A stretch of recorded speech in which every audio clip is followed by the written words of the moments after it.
Hello and welcome to this week's edition of Bible Topics.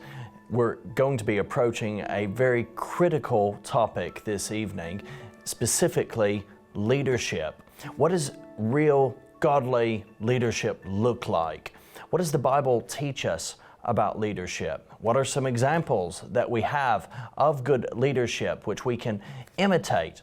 I'm joined this evening by a special guest, Chan Abraham of Leadership International. Good to have you on the program, Chan. Well, it's great to be here, Regan, and you are touching upon perhaps the most important subject we could ever discuss. Now, there are lots of other things in the Bible that we need to be talking about. We certainly need to talk about love and mercy and truth and freedom and justice.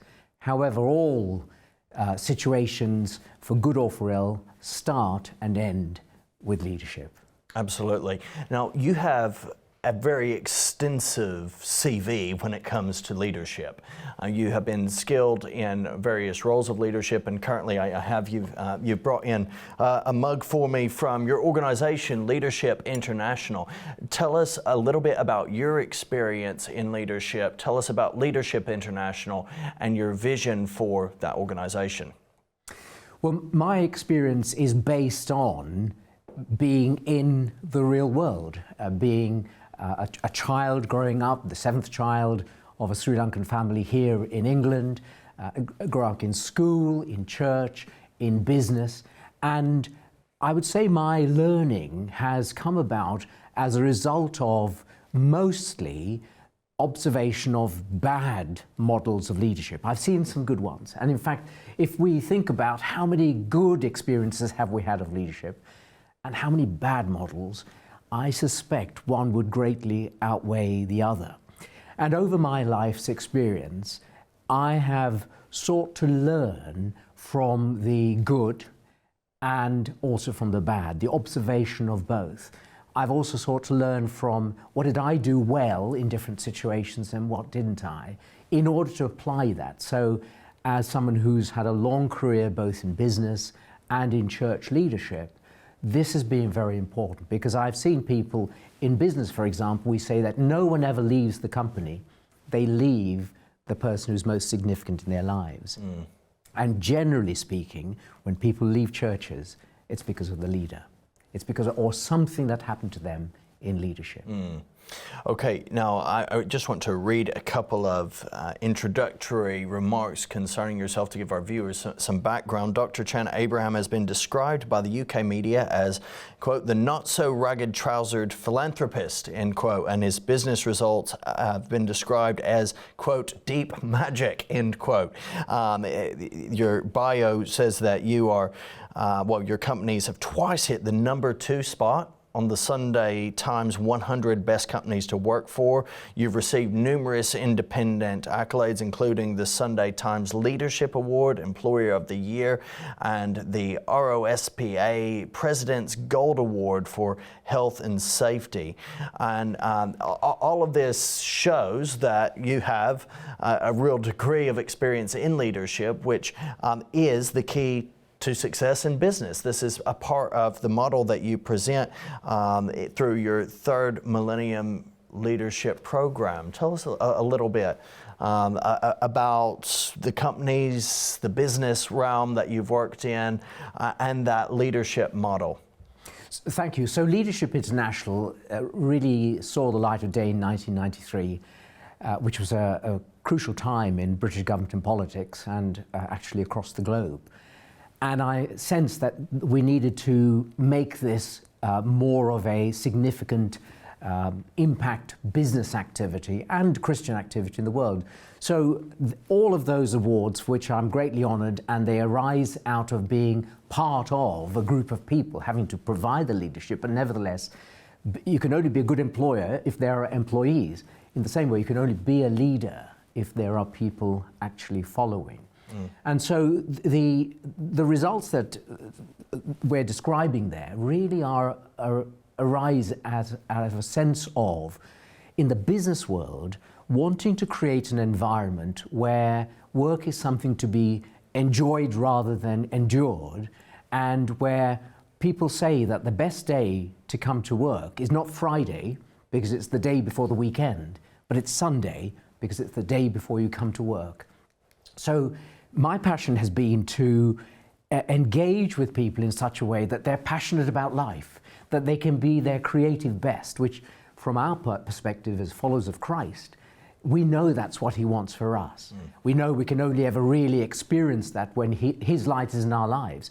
Now, in the world of business, where it isn't possible or appropriate or even ethical to be proselytizing, the approach I've taken is to take biblical principles, which are the way I live and what has saved my life, and to embed them and imbue them in the way the organization is run, from the top down. So many of those awards are about how people feel about the organization, and ultimately it's about how they feel about the people who lead them, their managers, and ultimately the chief executive or whoever's in charge. And for us as followers of Christ, we know, we feel the way we feel, the sense of being loved, encouraged, because God loves us. And so as a leader, as a chief executive, chairman of the board, whatever it has been, my passion has been, and as a pastor, to help people to feel that they matter, right, that they're cared for. And that's the essence of third millennium leadership. Okay, so let's practically begin to tie this together in terms of what leadership looks like. I understand from that it's about making people know that they're cared for, showing them that they matter in some way or another. And definitely as a church pastor, I have seen how that really impacts. People can come in sometimes with a range of traumas, a range of experiences, often of abuse or neglect, and there's a lot of brokenness in our society. When someone shows you matter to me, you matter to God, you matter to this church family, that radically transforms and impacts and gives life. You suddenly have people who maybe when they're around, they lack confidence, they lack openness, they kind of keep themselves to themselves sometimes and continue to struggle with those besetting sin issues. But when they realize that they matter to God, they matter to you, they matter to the church family, and when they're given opportunities that show they're viewed as significant and part of the team, so to speak, that can be such a life-giving moment for them. What does leadership look like in a step-by-step way? If someone's viewing, they want to be a leader, they're aspiring to be a good leader. Maybe there are some leaders tuning in and you're thinking, I'm at a crisis right now and where I'm at in my leadership. I don't feel like I'm leading effectively. What words do you have to share with them? That's a great question, and it probably takes at least a week to start with the first part of it. But just first of all, we need to bear in mind that to be an effective leader is more than the airy-fairy, soft and fluffy, cuddly part. And I'm not saying that in any way to denigrate what you and I have just been talking about, because it's very important, and not a lot of it is present in business. And perhaps there's a lot lacking in Christian life as well. But leaders also do have to be good managers. They've got, a leader of any organization has to make sure that the business runs effectively. So I don't want anyone listening to this to think that all that's required is for me to take a teaspoon of love every day, and that's going to help everyone to be happy. Be extra positive. I just keep that to one side for a minute. But in terms of third millennium leadership, which is the overarching brand of Leadership International, there are three undergirding principles. There's a whole range of tools and techniques and methods to help people to be effective as leaders and managers. But underneath it all, there are these three principles. One is about leadership without ego, which is about having passion for the goals. So it really means that if someone wants to be an effective leader in any context, business, government, politics, faith communities, they have, in my opinion, and as far as Leadership International is concerned, have to be prepared to lead without ego. And we define that as being passion for the goal, because if I am absolutely committed to whatever that goal is, that vision, that objective that we're going towards, for a Christian leader, it is to serve God with a true heart and to do the very best, then I come out of myself. I'm not focused on what works for me. I'm certainly not jockeying or jostling for position, and I never need to pull rank, because I'm the leader and therefore everyone has to listen to me. It's much more about I am here to do what needs to be done because there's this objective. The second is about having value-driven leadership. And whether we're in a Christian setting or another, it's having that sense of accountability. So the first is about leadership without ego, passion for the goal. The second is about value-driven leadership, and it's accountability to something or someone greater than I am. So in the context of a business where perhaps people are not looking at it as God as being the accountable person, they're perhaps thinking about their shareholders, they're thinking about their customers. Dare I say it, in the case of Big Pharma, you're thinking about the people who will imbibe the drugs or medicines. And the third key point is about sacrificial leadership. It's the servant leadership, where someone is prepared to lay down their life for someone else. And there are examples of this regardless of people's background, but of course for a Christian, and this is where I take it from, Christ's own example is there's no greater love than a man should lay down his life for his friends. And so those three principles are what I would say to any leader. The first one, leadership without ego, is all about self-awareness. It's about self-reflection. It's about asking myself, well, what kind of person am I really? Am I here to make a difference for other people? And am I here to do the things that will get these objectives? How important am I in all of this? The second one is about saying, I am answerable. You see, on that basis, no one's ever going to run off with the money. No one's going to ever run off with someone else's wife, because they are accountable to either a greater person, the supreme being, or they're accountable to a great set of values, whatever those values in the business or the company are. And the third one is saying, the only reason I'm here ultimately, and this is the one at which most people fall down, I'm here to be a bridge across which others can walk across to realize their greatest potential. And we know that's the way in which Jesus lived, it's the way he died, rose again and ascended, and therefore we have the perfect way of living as a leader. That, I believe, is the only reason why my businesses won the success that they did. It's because they were experiencing, the people were experiencing that sense of leadership, and they had that sense of, it's good to be here because something about this place is different. Right. Would you say there is a crisis of leadership across our society today? There is. There most certainly is. And what's the root of that? And the heart of that is probably found in those three principles, that leadership now is entirely about me. Leadership with ego, that's what it is. Almost anybody we see, with few exceptions.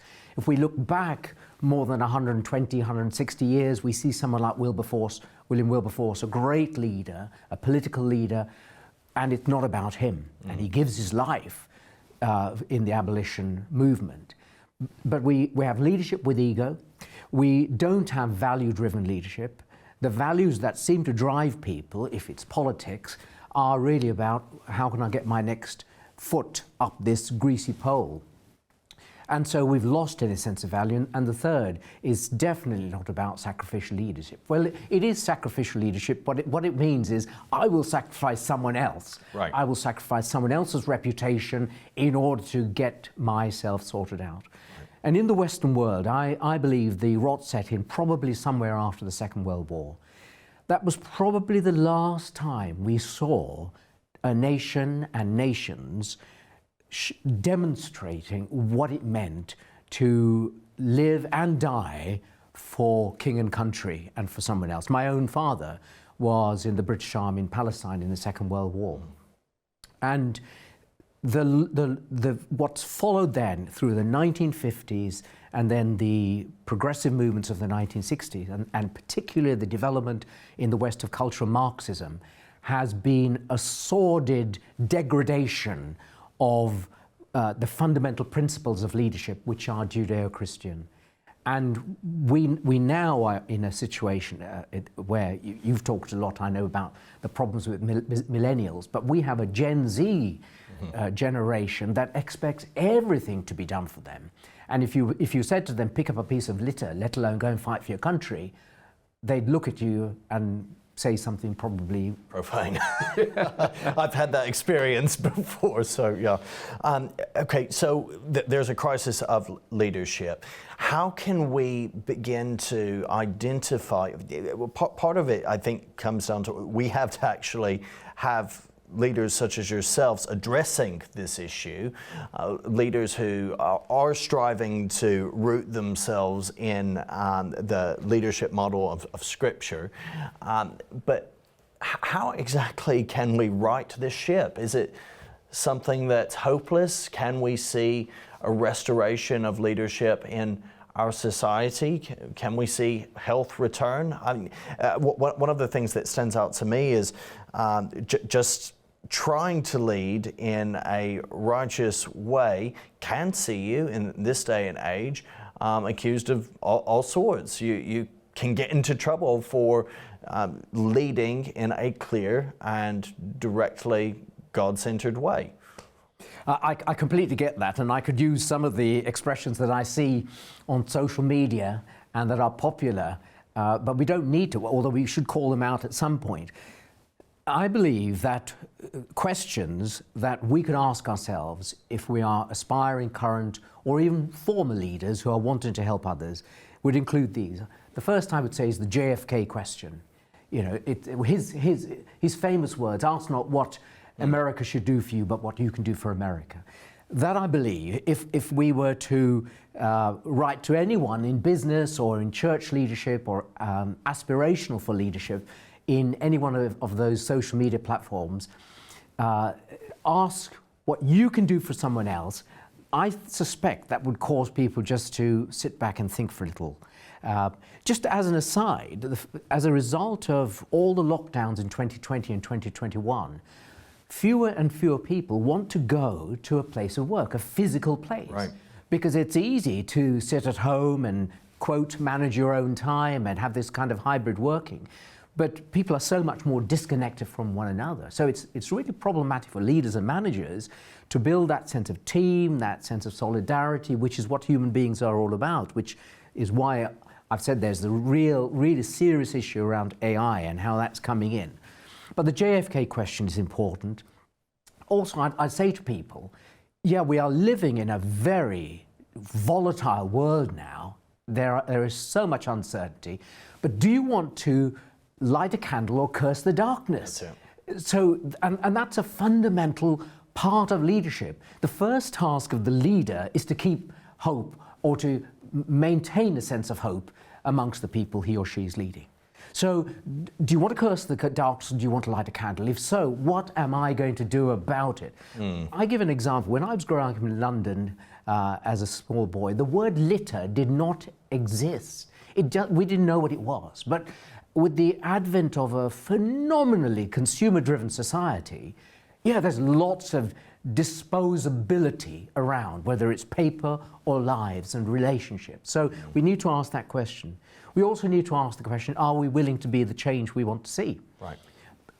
If we're going to transform the world around us, we have to begin to be different. So if we want people to be less ego-driven, less self-centered, more value-driven, we've got to be prepared to dispense with ego, however that might be in our lives. And finally, do we want to grow? Are we willing to develop? Are we willing to change? And that's really where Leadership International and anyone who's wanted to help, mentor, train and develop others comes in. Because being a leader, being a manager, is not innate to everybody. It's like any skill or talent, there may be something there, but it needs to be developed.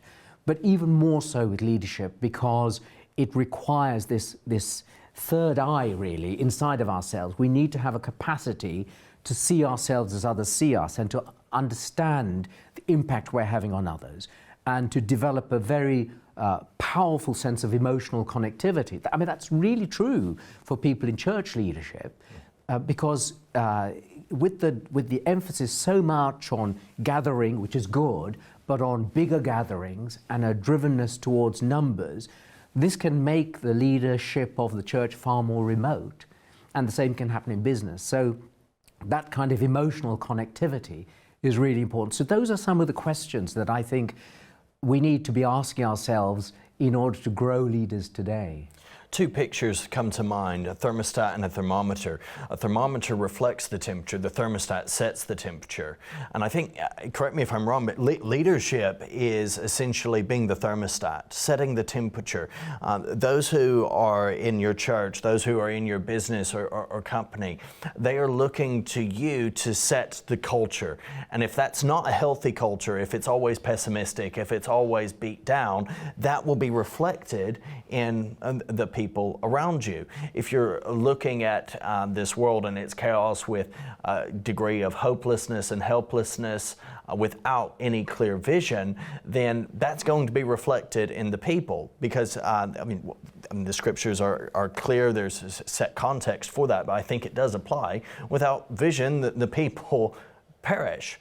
And so there are two additional pictures we can add on top of that. There's a picture of a telescope, and there's a picture of a magnifying glass. And there are some things that we need to magnify and we need to zoom in on, and that we need to look at up close. There's a measure of that analytical process, that exploratory investigation process. But there's also looking beyond.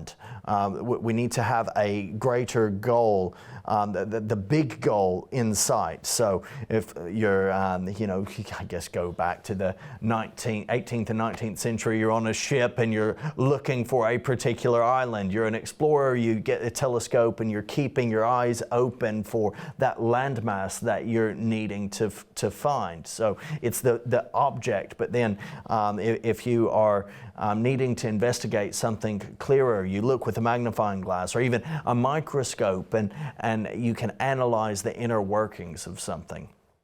Yeah, well, that is a treasure trove of metaphors you've used there. If we take the first one, thermostat or thermometer, the culture of any organization, any group of people, is defined generally as the way we do things around here. I define culture as the way we do things around here when no one else is looking, because that's at the heart of it. And the person who defines the culture, and also, as you quite rightly say, the vision, so the culture, the way we are around ourselves, and the vision, what we're looking at, is the person or the group of people who are the leaders of that organization.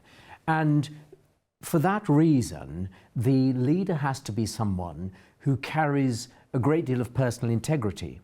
And that's one of the reasons why, or the roots of, the failure of leadership in our world today, and which is why Leadership International has this mantra of a renaissance of leadership. That's what we're seeking to build and develop.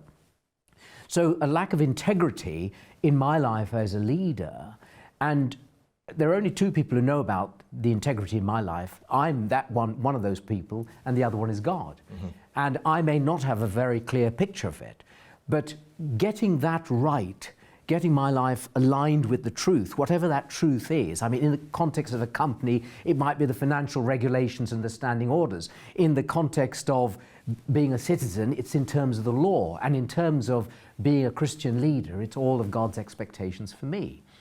And once a leader gets that sorted, or is on the way to getting it sorted, they're more likely to create a culture in which people begin to thrive and where there is a flourishing of hope and energy. And this idea of looking ahead is also of crucial importance, because a leader does have to have a high degree of foresight.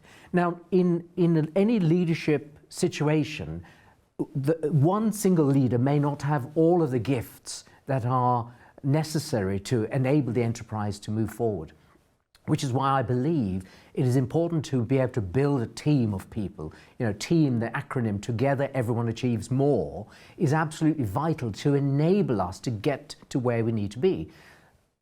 you may find sometimes that the leader in an enterprise, and especially leaders in churches, typically the pastor, the minister, the priest, the vicar, is not a leader. Often they may be more of a counseling type. I've talked to many bishops and others in very senior leadership who've said to me, Chan, the problem is we're all very nice people. And he was talking about priests in the Church of England.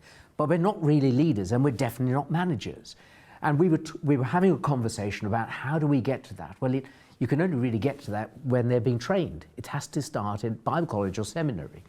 But once someone is out there in that situation where they're having to lead, oh my goodness, there's all these people, there's this budget, there's this building, there are the people out there, there's the mission, and everything else that's involved in the enterprise.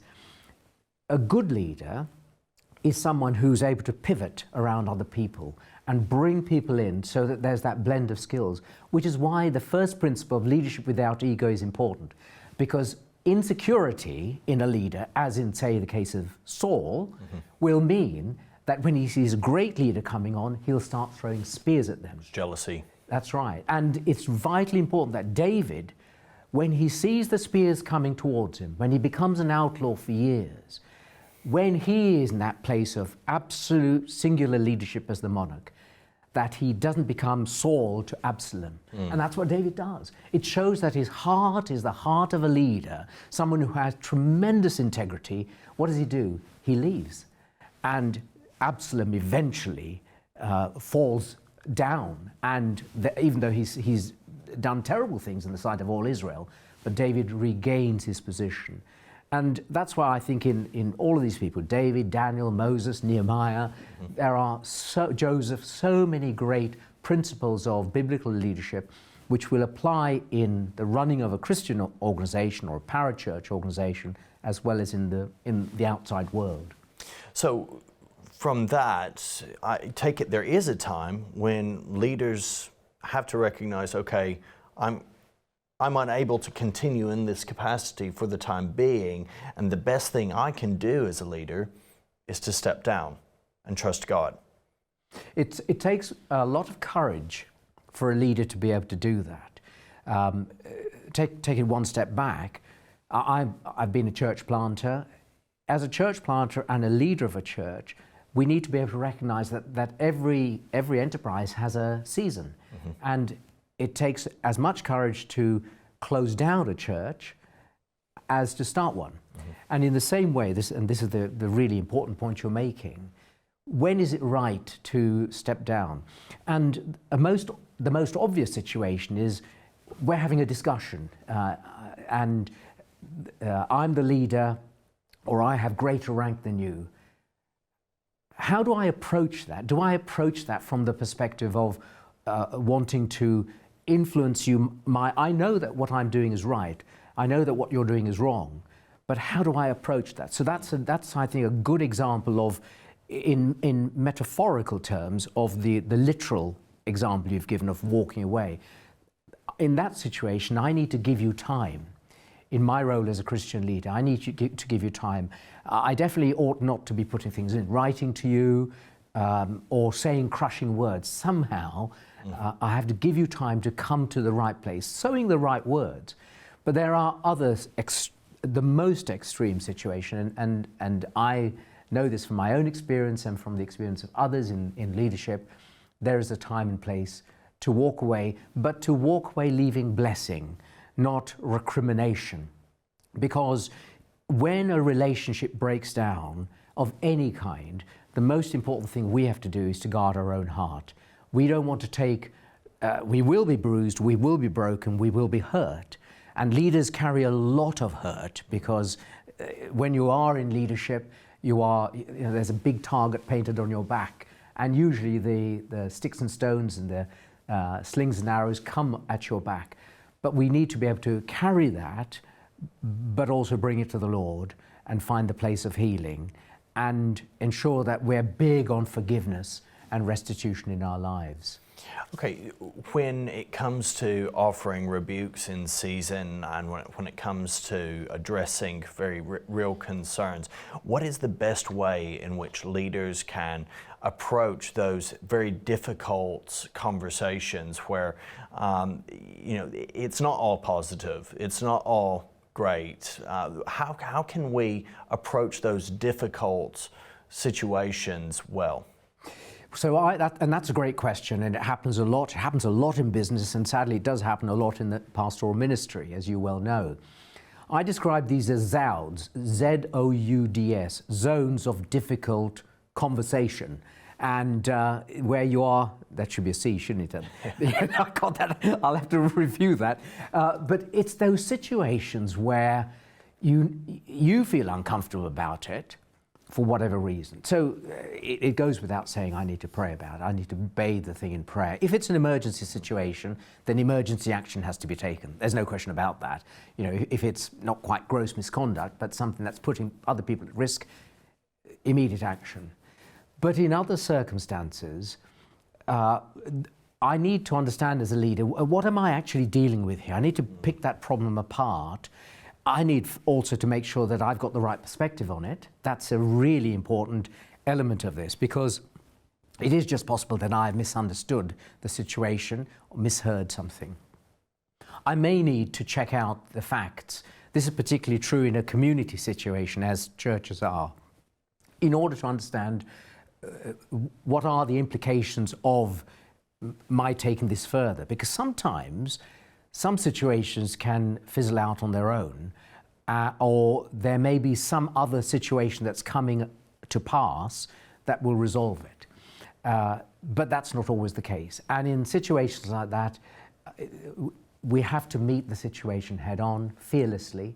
But because our heart is one of truth, because we're wanting to restore that person, we come to that discussion, as it probably is, preferably, depending on the gravity of it, with someone else there who's reasonably neutral, so that both parties feel that there's fair play. Right. And then we need to deal with it.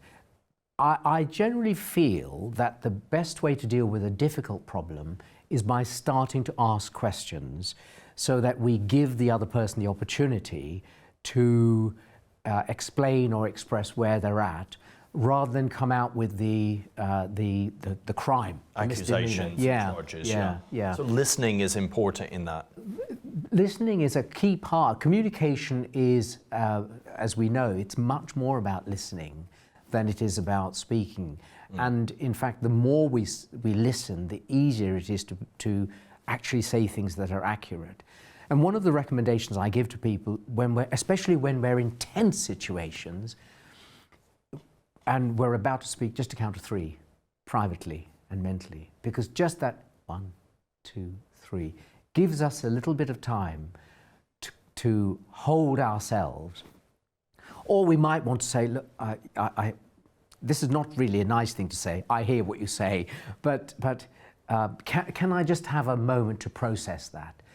In other words, because we generally are slow to hear and swift to speak, the very reverse of James's advice, we know we need to take ourselves in hand, especially if we've got authority, because our words come down like crashing floods on people when we speak. So the calmer we can be and the slower in our expression, I think the better the outcome will be. That's very, very helpful.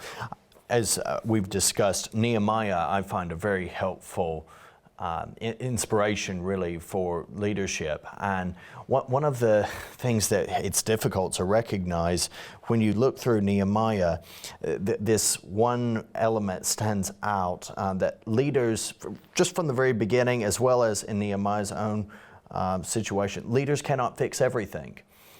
Nehemiah finds himself in a place where he doesn't have leadership. At the very beginning, he is a servant, he's a cupbearer. It's an important responsibility, but it is a serving responsibility.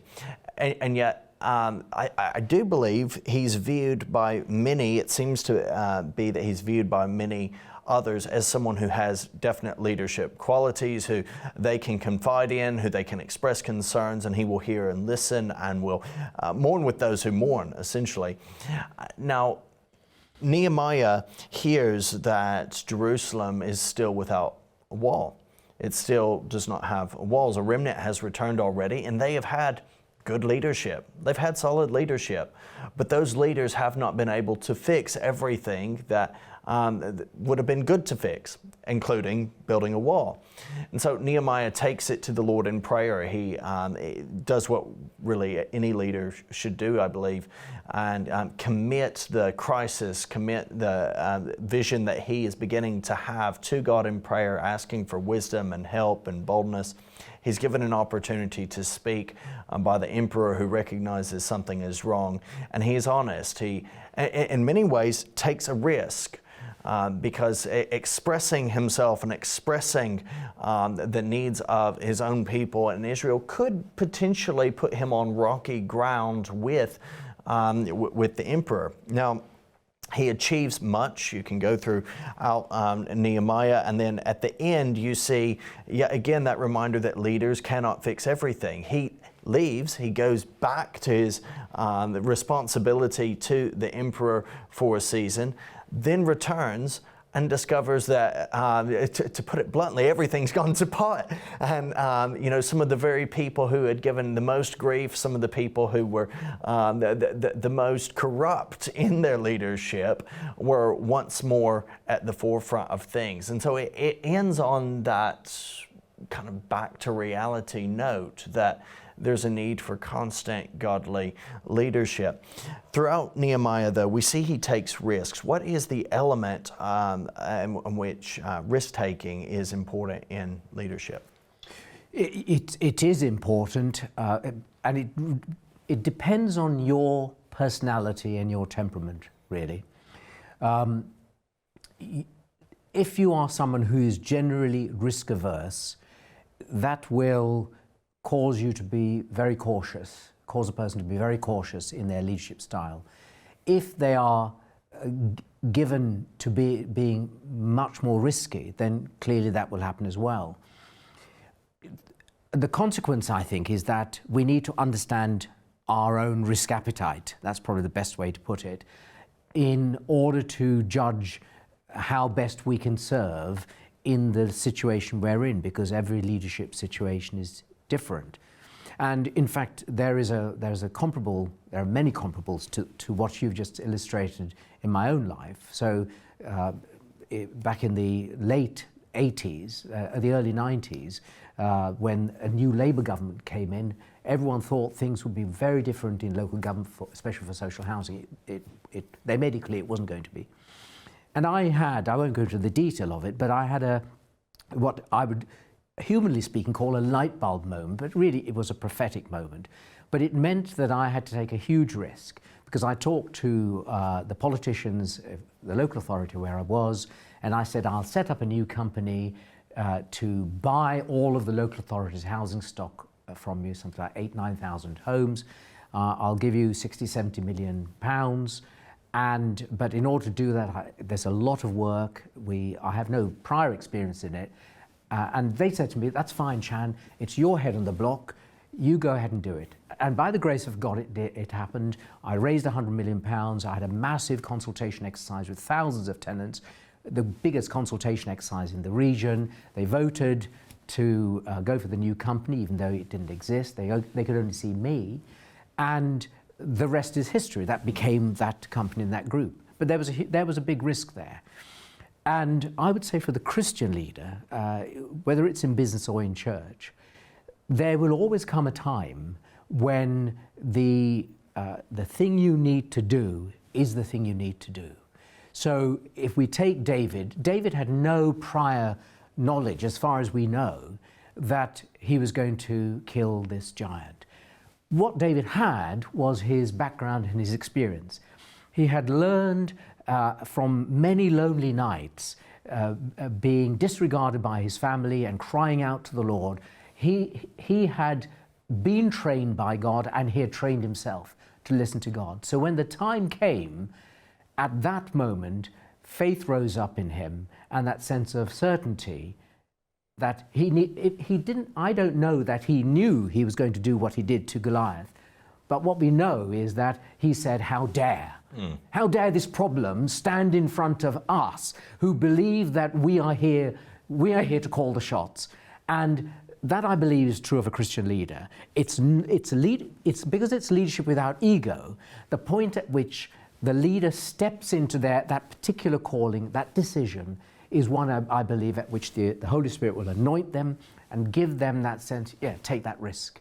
And in those circumstances, it will not be the wrong kind of risk-taking. Right. It'll have that certainty because of, again, it's down to the integrity that we have within our lives.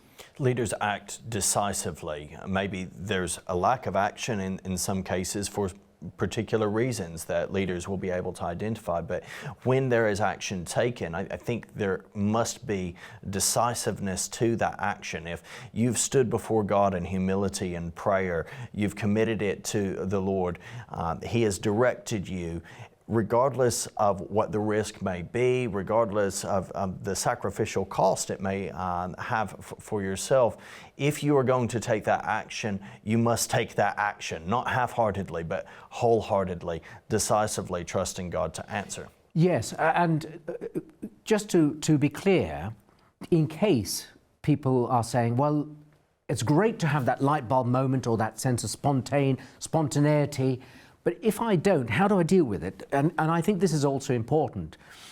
I would suggest that in any situation where there is a significant decision to be made, write down the pros and cons of it.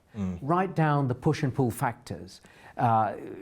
Suppose someone's just thinking of leaving a job or a place of work, what are the push and pull factors in that situation? Whatever that decision is, what are the risks of taking a certain type of action or not taking a certain type of action? In business terms, you would call it a risk appraisal or an option appraisal.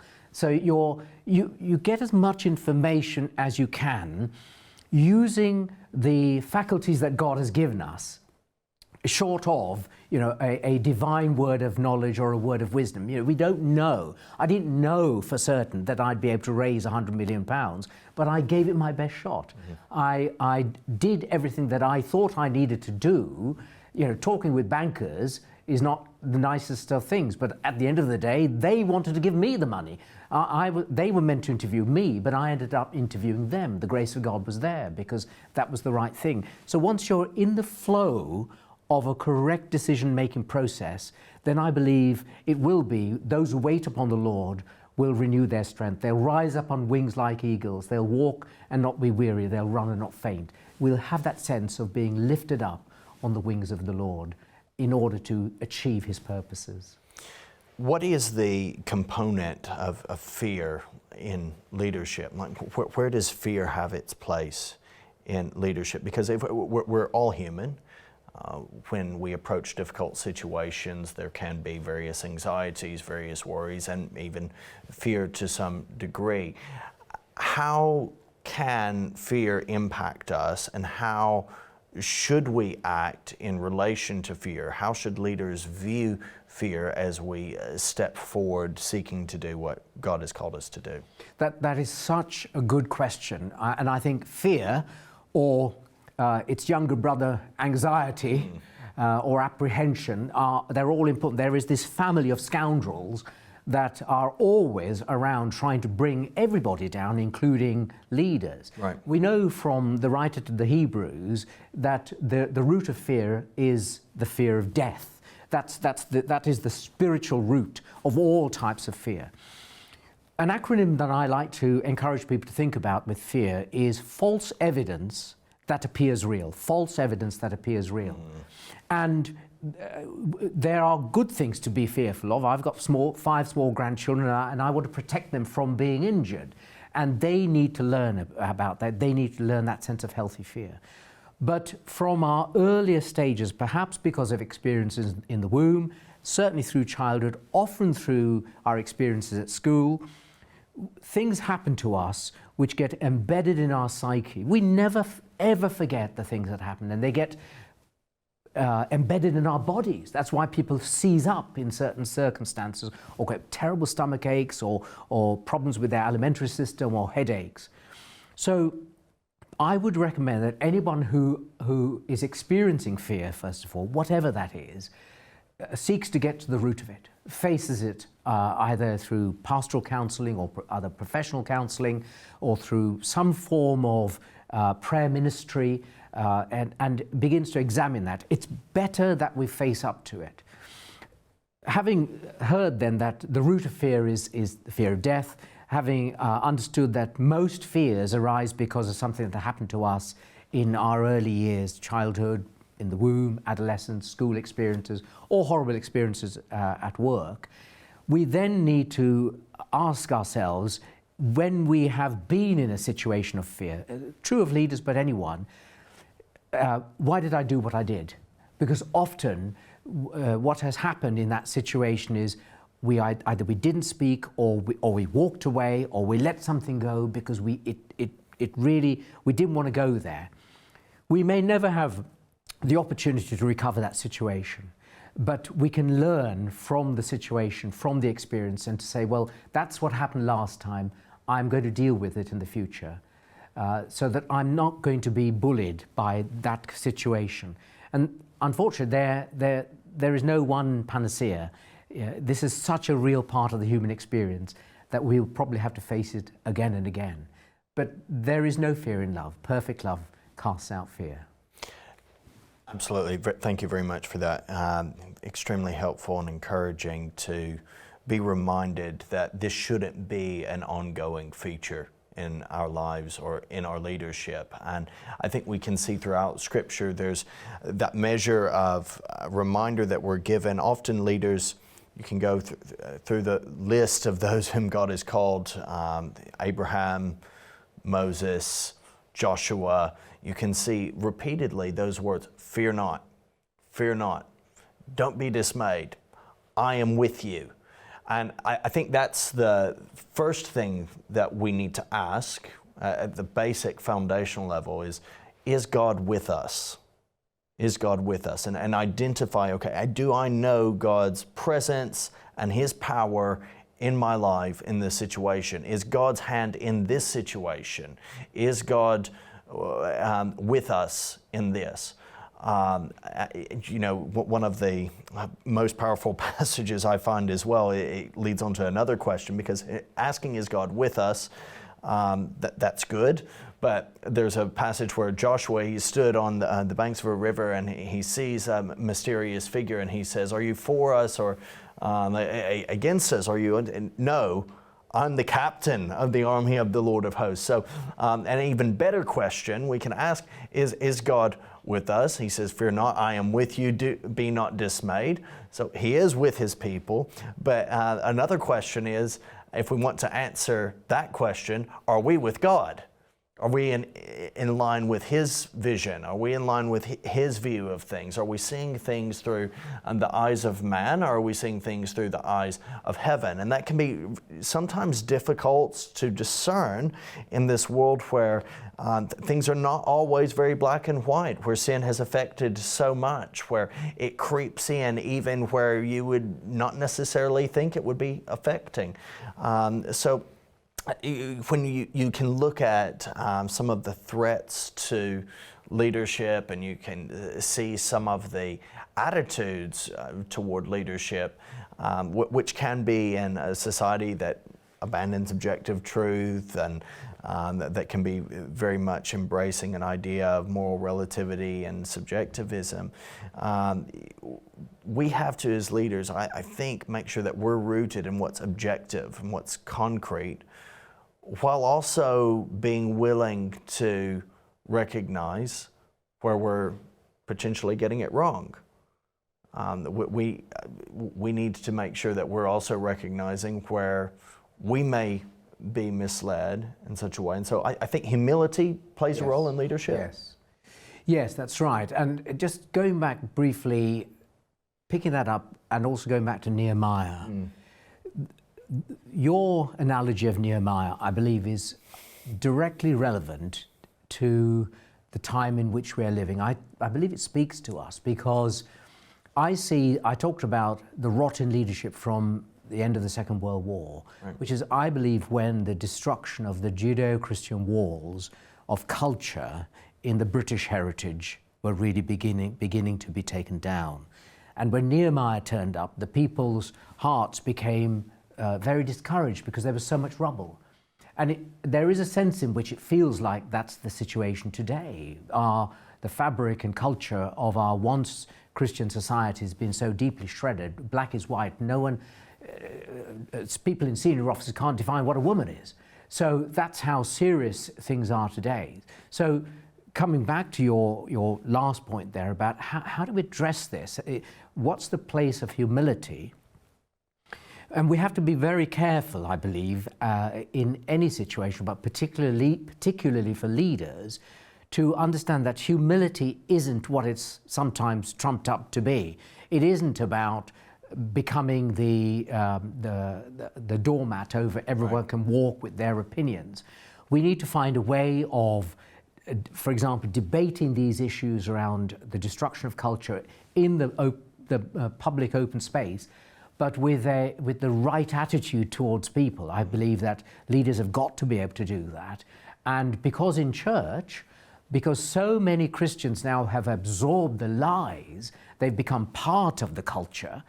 Just imagine what's happened the last 2.5 years with, I'm not criticizing anyone who did this, but church buildings being shut down. There was no legal basis for that to happen, and there was no biblical basis for that to happen. But many, many Christian leaders gave in to the unlawful demands of a government.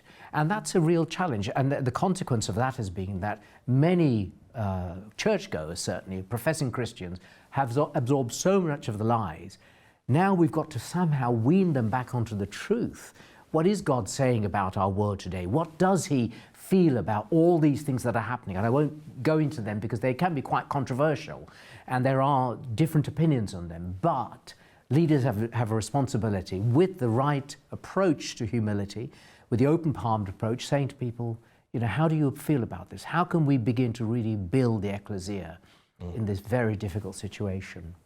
Thank you for giving us those very helpful reminders. I think in the past couple of years we have seen a crisis of leadership amplified all the more. There's been that magnifying glass on it, where we've seen some people step up to the task and step up to the challenges. Some churches have grown, but in many cases I've seen people, you know, not only were things closed for a season, I've seen and know of many churches that have completely closed, where leaders have completely left ministry.